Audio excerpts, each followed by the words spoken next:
चौक है, चौक लेते आइए।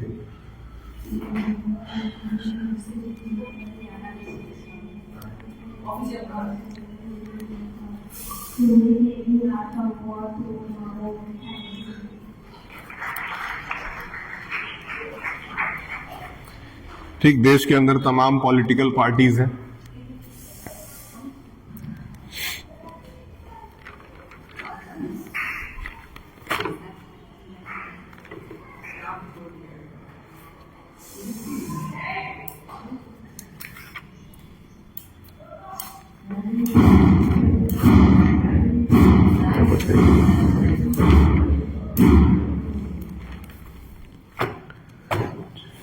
हाँ लाइए।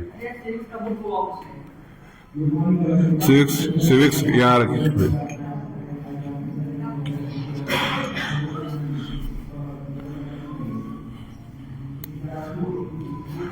चैप्टर का नाम है पॉलिटिकल पार्टीज। इसको कोशिश करते हैं निपटाने का, लेकिन इतना जल्दी नहीं निपटेगा, एटलीस्ट 2 लेक्चर में जाएगा।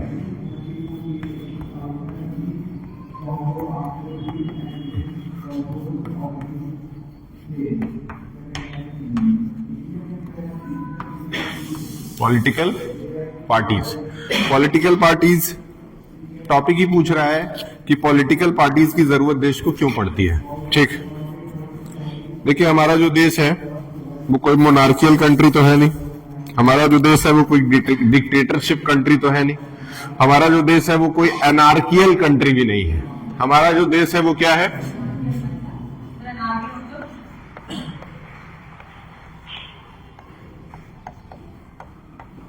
हमारा जो देश है वो क्या है? बताते हैं।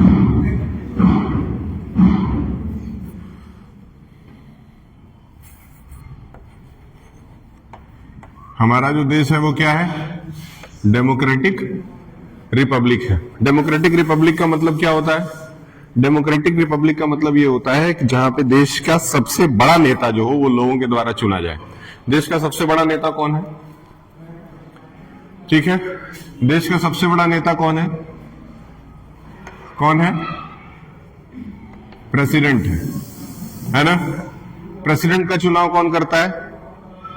हम ही करते हैं, इनडायरेक्टली करते हैं। इनडायरेक्टली का मतलब क्या होता है कि हम लोग डायरेक्ट वोट नहीं देते हैं, लेकिन हमारे द्वारा चुने गए जो रिप्रेजेंटेटिव्स हैं उनकी जिम्मेदारी होती है कि वो डेमोक्रेटिक रिपब्लिक के अंदर प्रेसिडेंट का चुनाव करें। अब सवाल उठ रहा था कि 3 चीजें, एक था तुम्हारा क्या बताया? मोनार्कियल, सबको पता है। एक था तुम्हारा डिक्टेटरशिप, सबको पता है। और एक होता है एनार्की। एनार्की का मतलब होता है कि जहां किसी भी तरह की कोई गवर्नमेंट ना हो, तो ऐसे जगहों को एनार्कियल कहते हैं। समझ में आया? जहां पे रूल ऑफ लॉ न चलता हो।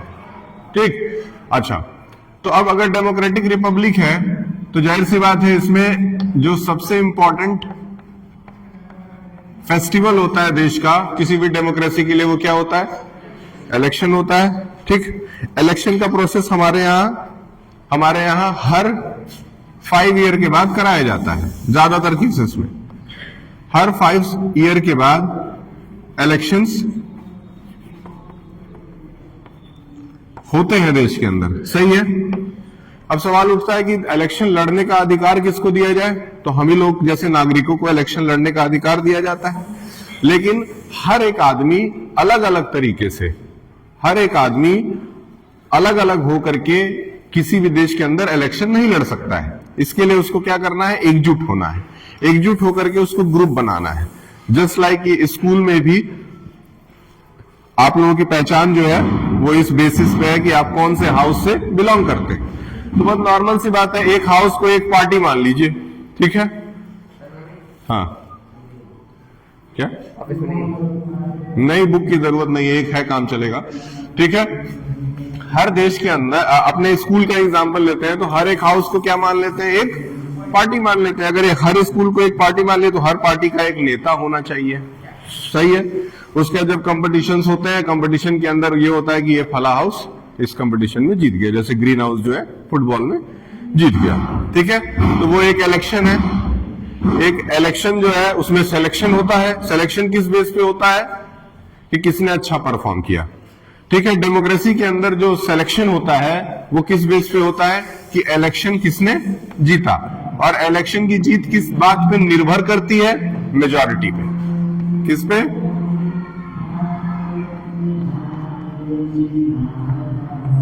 ये कौन है जो गा रहा है?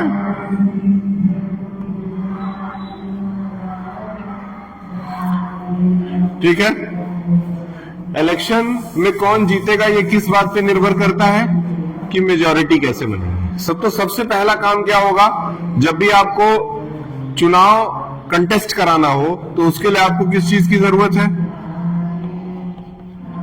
पॉलिटिकल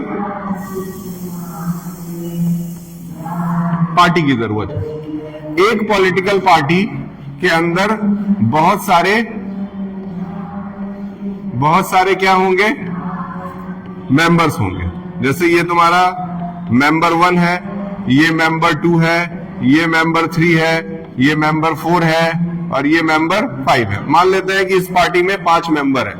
ठीक उसी तरीके से ये पार्टी 2 है और इस पार्टी में भी कितने मेंबर्स हैं?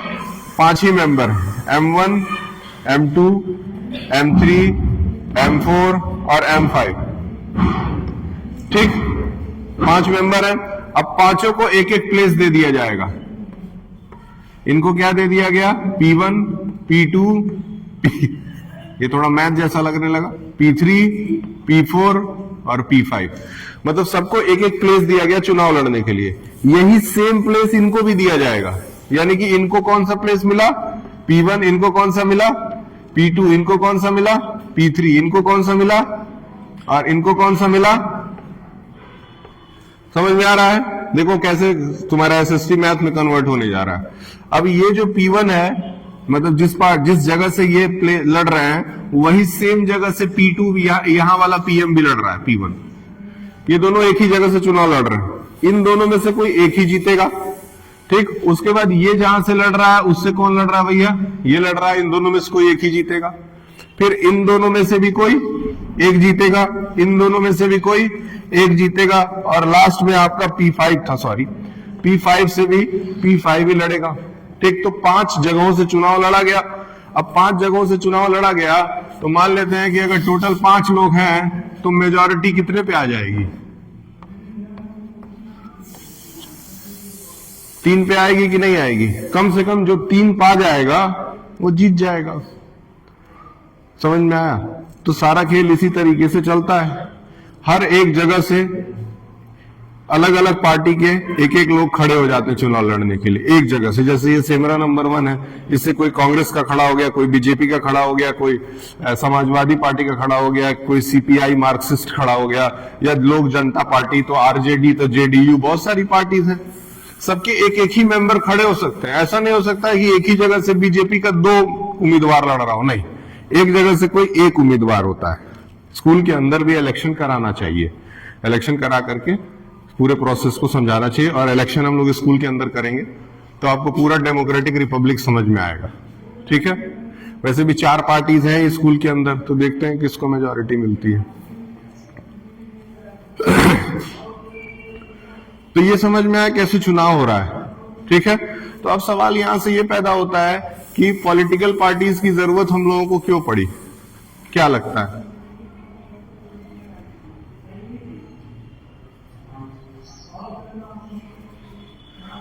पॉलिटिकल पार्टीज की जरूरत हमें क्यों है? क्या लगता है? डस्टर लेते आइए। पॉलिटिकल पार्टीज की जरूरत क्यों है?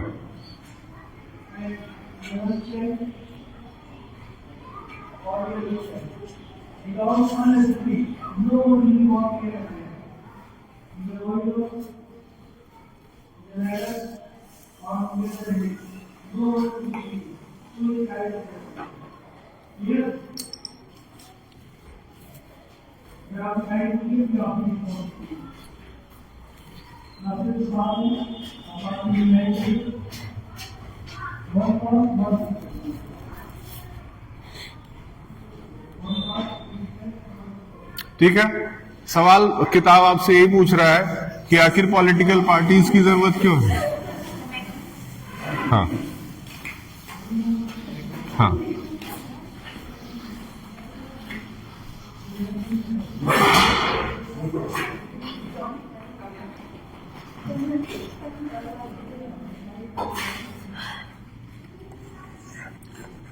सवाल क्या है?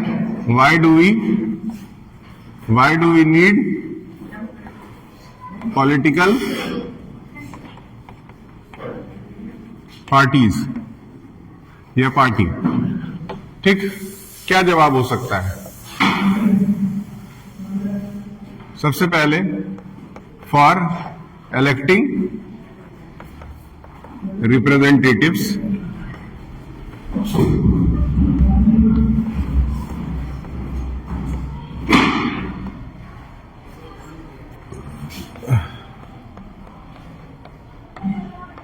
पहला जो है ना, फॉर इलेक्टिंग रिप्रेजेंटेटिव, अगर पॉलिटिकल पार्टी नहीं होगी तो देश के अंदर चुनाव करा पाना संभव नहीं है। ठीक, फिर उसके बाद for free and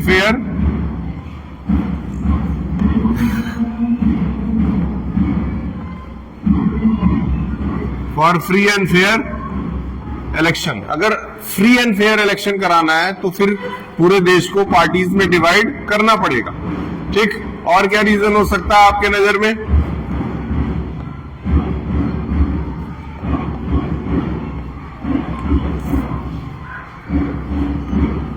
for a vibrant, कौन बता सकता है आगे क्या लिखेंगे?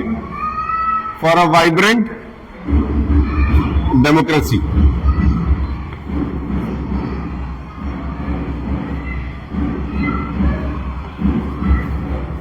ठीक है,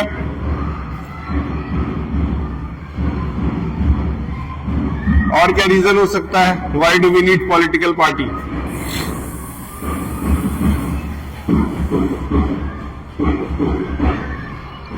बताइए। वाइब्रेंट का मतलब एक्टिव।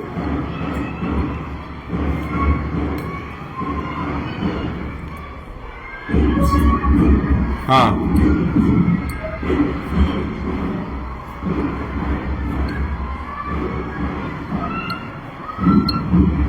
बैठ जाइए।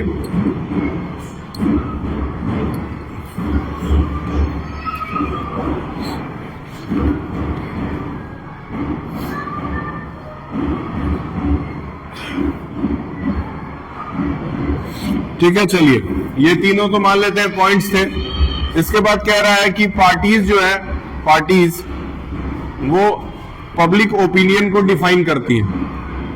पार्टीज डिफाइंस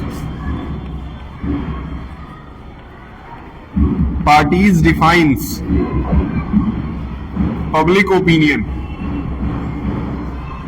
क्या लगता है इसका मतलब क्या होगा? कैसे पार्टीज जो है वो पब्लिक ओपिनियन को डिफाइन करती है?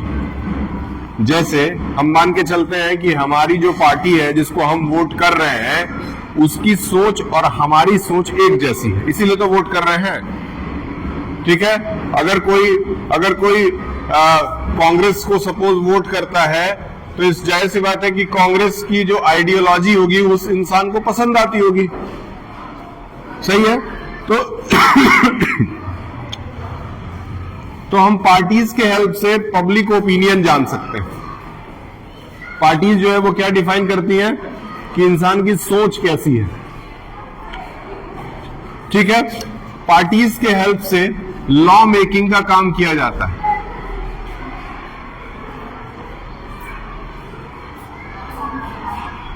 लॉ मेकिंग का काम कैसे किया जाता है? एक पार्टी जब चुन ली जाती है, उसको गवर्नमेंट का सत्ता दिया जाता है, उसके बाद जो कॉन्स्टिट्यूशन के अकॉर्डिंगली जो रूल्स है वो उनके ऊपर इन्फोर्स किया जाता है कि आपको इन रूलों के तहत पूरे देश को चलाना है। समझ में आ रहा है? ये बस, हाँ, बस करना क्या है ना कि ये छोटे छोटे पॉइंट्स दिमाग में याद रखने हैं। मान लेते हैं मैं 10 लिखवा दिया, ज्यादा मत याद रखिए, 5 याद रखिए। 5 को जब आप हर एक पॉइंट को 2 से 3 लाइन में लिखेंगे तो आपका आंसर 15 लाइन का बनेगा। अगर 3 नंबर का सवाल है तो आराम से पाएंगे 3 नंबर। अगर क्रिएटिव स्किल लिखने वाला आपके अंदर है तो पाएंगे। ठीक, अच्छा, उसके बाद है party forms and runs government. बहुत सिंपल सी बात है, party forms and runs government. Party सरकार बनाती भी है और सरकार, मुझे लगा वो मेरे मफलर से पूछ रहा है।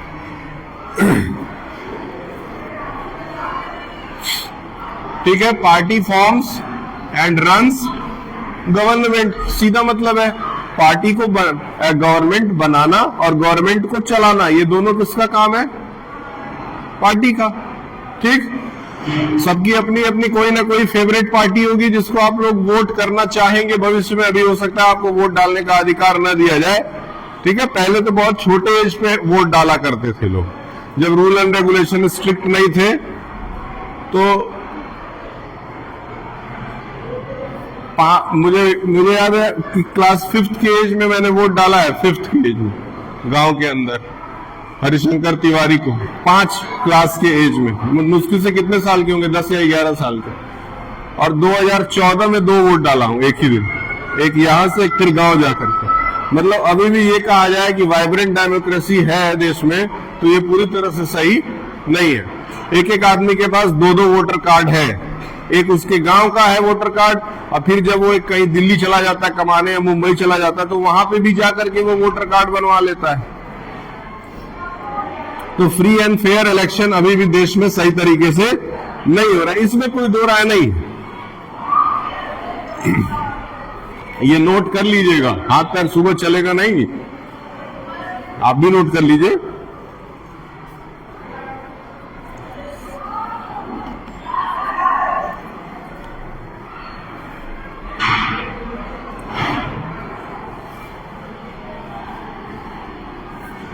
फिर उसके बाद है पार्टीज प्रोवाइड, बहुत इंपॉर्टेंट लिख रहा हूं point, provide public access,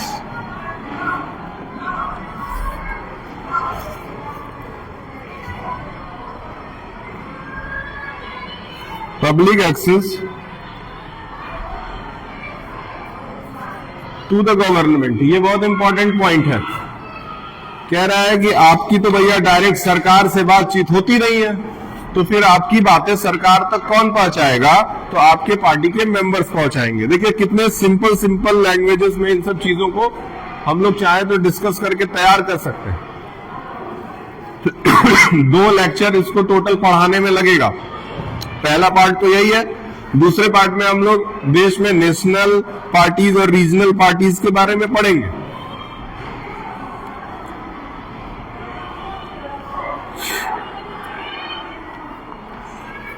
ninth के टीचर नहीं आए क्या?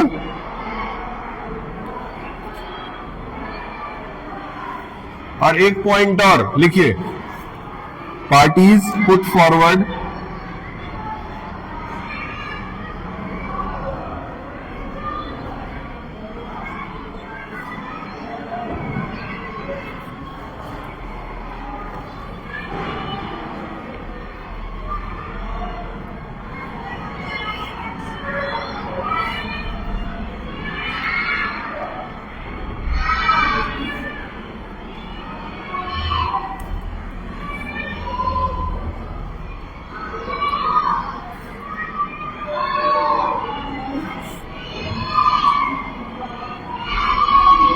ठीक।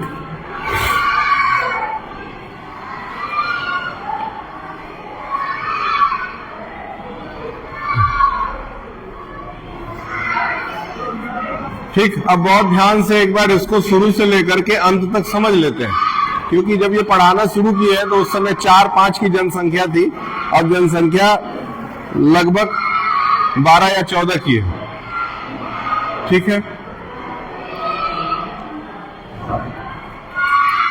थोड़ा जल्दी लिखिए।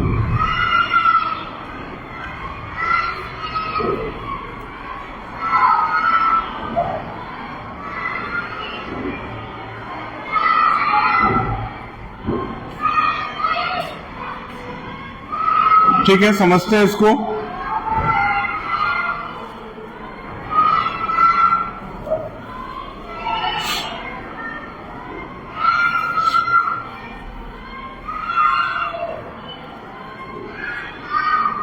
चलिए अब 1 मिनट रुक जाइए, इसको समझ लीजिए, फिर उसके बाद से आप लिख लीजिएगा। देखिए पहला पॉइंट क्या है, कह रहा है कि आखिर पॉलिटिकल पार्टी की जरूरत देश को क्यों है। आपको, हमको, नेताजी लोगों को, मोदी जी को, योगी जी को, अखिलेश जी को, इन सब लोगों को पार्टीज की जरूरत क्यों है। तो पार्टीज की जरूरत इसलिए है ताकि हम लोग अपने रिप्रेजेंटेटिव यानी कि जिस नेता को चुनना चाहते हैं उसको चुन सके। नेताओं को चुना जाता है इलेक्शन के द्वारा, ठीक है। और इलेक्शन कौन लड़ता है, इलेक्शन कौन लड़ता है, इलेक्शन कैंडिडेट लड़ता है, और हर कैंडिडेट किसी ना किसी हाउस से बिलोंग करता है, सही है। उस हाउस को ही क्या कहा जाता है, ठीक। आप कबड्डी खेल रहे थे, कौन कबड्डी खेल रहा था इसमें, आप कबड्डी खेल रहे थे, चलिए आप लोग कबड्डी खेल रहे थे, तो मान लेते हैं कि कबड्डी के थ्रू इलेक्शन किया गया, कौन जीता, जीता ना, मतलब ग्रीन वाली पार्टी जीत गई। हाँ क्या,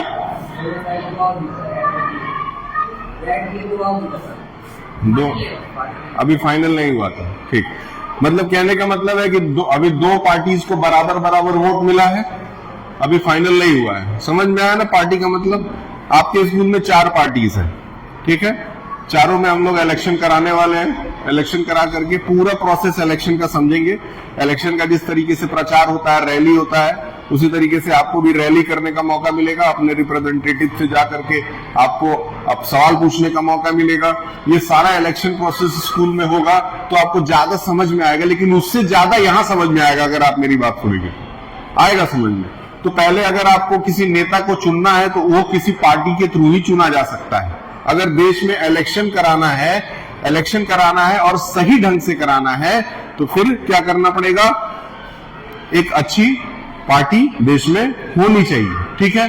उसके बाद है एक वाइब्रेंट डेमोक्रेसी के लिए। डेमोक्रेसी का मतलब क्या होता है, लोकतंत्र होता है। लोकतंत्र मतलब जहां देश का जो नेता है वो किसके द्वारा चुना जाता है। जब आप पहला पेज खोलते हैं तो उस पर पहले प्रियम्बल लिखा होता है। प्रियम्बल में लिखा है we the peoples of India solemnly resolve. उसके आगे की बहुत सारी चीजें लिखी हुई है। प्रियम्बल का पहला पेज यही कहता है कि हम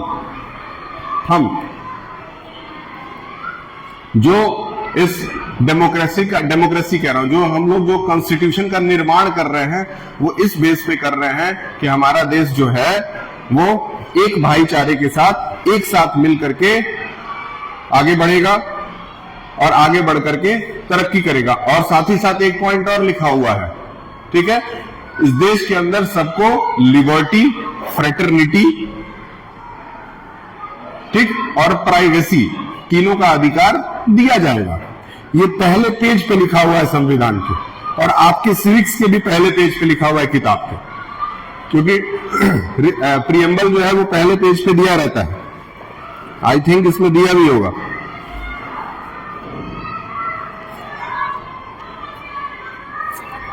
लग रहा है प्रियम्बल भी हटा दिए सब, नहीं है, प्रियम्बल है, ठीक है, ये प्रियम्बल है। ये बहुत इंपॉर्टेंट पेज है, ये संविधान का पहला पेज है, ठीक। और अब एक स्कूल के लिए उसका संविधान क्या होता है,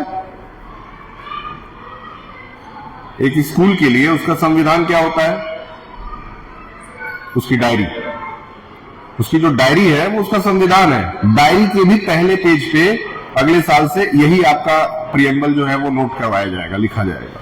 ये पहले पेज पे आपके डायरी पे ये छपा रहेगा। ये बहुत सारे स्कूलों में मैंने देखा है पहले पेज पे, ठीक।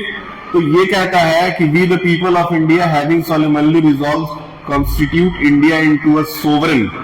सोवरेन का मतलब क्या होता है,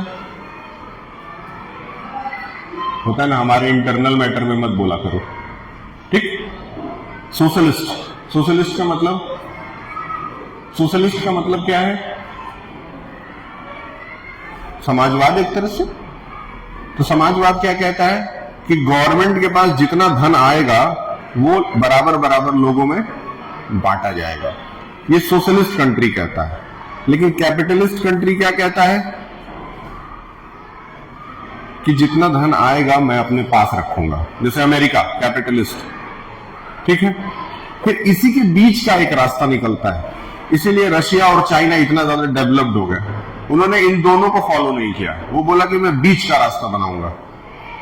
तो उनके एक बहुत बड़े लीडर पैदा हुए वहां, एक मतलब लीडर नहीं कह सकते, स्कॉलर पैदा हुए जिनका नाम था कार्ल मार्क्स। बहुत फेमस आदमी है कार्ल मार्क्स। मरने से पहले कार्ल मार्क्स के बारे में आप लोगों को पढ़ना चाहिए, ठीक है। ओटोमन बिस्मार्क का नाम सुने हैं क्लास 9th में, unification of Germany, Ottoman Bismarck. मरने से पहले उनके बारे में भी पढ़ना चाहिए। इन 2-4-5 लोगों का नाम है जिनको मरने से पहले पढ़ लीजिएगा। अब पता नहीं कब पढ़ेंगे, लेकिन पढ़िएगा जरूर। Socialist, secular and democratic Republic. Secular का मतलब क्या? जहां पे अपने धर्म को फॉलो करने से आपको कोई भी रोकता ना हो, मतलब धर्म निरपेक्ष हो। उसके साथ डेमोक्रेटिक मतलब आप अपने लीडर को चुन सकते हैं। जस्टिस, लिबर्टी, इक्वालिटी, फ्रेटर्निटी, ये 4 चीज है। जस्टिस, लिबर्टी, इक्वालिटी और फ्रेटर्निटी। जस्टिस मतलब न्याय, लिबर्टी मतलब इक्वालिटी, फ्रेटर्निटी मतलब भाईचारा। ये 4-5 चीजें जो है, इनको ध्यान में रख करके देश के संविधान को बनाया गया है। और इन सारी चीजों को लागू कराने की जिम्मेदारी किसकी है? पॉलिटिकल पार्टीज की है। याद रहेगा, पार्टीज डिफाइंस पब्लिक ओपिनियन। हाँ, आपकी पार्टी भी वही सोचती है जो आप सोचते हैं। अगर ऐसा नहीं है तो फिर आप उस पार्टी में नहीं रहेंगे। सही है कि नहीं? आप उस पार्टी को छोड़ देंगे तो कहेंगे इनके साथ हमारा नहीं बन रहा है, तो चलो अब कांग्रेस में चला जाए। ठीक। लॉ मेकिंग, नियम को बनाने का जो पावर है, इलेक्शन जीतने के बाद पार्टी इसके पास रहता है। Party forms and runs government. बहुत सिंपल है, गवर्नमेंट को बनाना और गवर्नमेंट को चलाना पार्टी का ही काम है। ठीक। उसके बाद क्या है? Party provide public access to the government. आपके पास हो सकता है किसी आम नागरिक के पास इतना ताकत ना हो, इतना पावर ना हो कि वो डायरेक्ट जाकर के नेताओं से मिल सके, प्रधानमंत्री से मिल सके, तो वो किसके पास जाएगा? अपने किसी लोकल पार्टी रिप्रेजेंटेटिव के पास जाएगा, विधायक जी के पास चला जाएगा, प्रधान जी के पास चला जाएगा, पार्षद के पास चला जाएगा। उनसे जाकर के बोलेगा, जैसे हमारे यहाँ हमारे औरैया के प्रधान जी आए थे, आप प्रधान जी से जाकर के अपने गांव की समस्या बता सकते हैं। पब्लिक एक्सेस, उन तक पहुंचना ज्यादा आसान है, लेकिन बड़े लीडर्स तक पहुंचना ज्यादा टफ है। Parties put forward different policies and programmes. अभी बिहार का चुनाव हुआ है। बिहार के चुनाव से 1 महीना पहले, ठीक है, एनडीए ने, बीजेपी और जेडीयू पार्टी ने मिलकर के एक पॉलिसी निकाला कि हम हर महिला के खाते में 10,000 रुपए भेजेंगे, 10,000। तो 10,000 रुपए का रिचार्ज कर दिया गया हर महिला के खाते में। जैसे ही 10,000 आया, मजा आ गया। अब किसी को वोट नहीं देना है, सिर्फ बीजेपी को वोट पड़ेगा। और देख लीजिए 2002 सीट्स।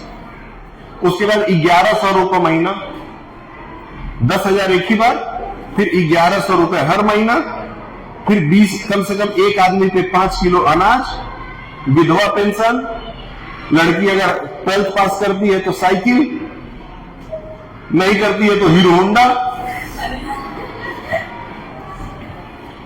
इतनी सारी चीजें अगर एक साथ महिलाओं को दी जाएंगी तो महिलाओं का वोट 6 लाख बढ़ गया। मतलब पिछले इलेक्शन में जितना वोट महिलाओं ने किया था, 6 लाख ज्यादा महिलाओं ने इस बार वोट किया है। और महिलाओं के वोट की वजह से बिहार का चुनाव जो है वो एनडीए जीती, सिर्फ महिलाओं की वजह से। एक ही परिवार में पापा कह रहे हैं कि हम वोट डालेंगे जेडीयू आरजेडी को, और मम्मी कह रहे नहीं, हम वोट डालेंगे नीतीश कुमार को। एक ही परिवार में दोनों लड़ रहे हैं। ये पहली बार हुआ है। वैसे तो नॉर्मली यही होता है कि जो पापा बोल देते हैं या जो दादाजी बोल देते हैं कि आप लोग इसको वोट दबाइएगा, पूरा परिवार जाकर उसको दबा देता है बिना सोचे समझे। लेकिन महिलाओं को क्योंकि पर्सनल लाभ मिल रहा है उससे, तो कितना असर पड़ रहा है। शराब बंद। ऐसे 2 राज्य हैं पूरे देश में जहां शराब बंद है। एक है बिहार, दूसरा है गुजरात। बंद होने का मतलब उसको गवर्नमेंट लीगली बंद कर दी है, लेकिन इसका मतलब ये नहीं है कि चोरी छुपे लोग शराब नहीं पीते हैं। चोरी छुपे हर चीजें होती हैं देश के अंदर, केवल ये 2 राज्य हैं। जैसे ही एनडीए चुनाव हारती, शराब खोल दिया जाता, और शराब खोलते ही वायलेंस बढ़ जाता। कहां बढ़ जाता? परिवारों के अंदर। इसका सबसे ज्यादा नुकसान किसको होता? महिलाओं को होता, क्योंकि फिर हस्बैंड लोग पी करके आते, महिलाओं से लड़ाई करते, झगड़ा करते। ये सब डर करके जो है वो महिलाओं ने वोट दूसरी पार्टी को नहीं किया है। समझ में आया? थोड़ा थोड़ा समझ में आया होगा, नहीं आया तो फिर से पढ़िएगा, ये सारी चीजें याद रखिएगा, ठीक है। नेक्स्ट लेक्चर में इसको और कंप्लीट करेंगे, और कंप्लीट करके आपका लगातार ऐसे सिविक्स वाला पार्ट पढ़ा करके 2 चैप्टर से कंप्लीट हो जाएगा। 1 दिसंबर से आपका एग्जाम है, इसके लिए तैयार रहिएगा। खूब अच्छा लिखिए, खूब अच्छा प्रैक्टिस करिए, ज्यादा मेहनत नहीं करना है। रोज 1-1 घंटा अगर मन से पढ़ेंगे तब भी आप 10th क्लास बहुत अच्छे से पास करेंगे। 1 घंटा बस मन से। अब उतना अगर ना करें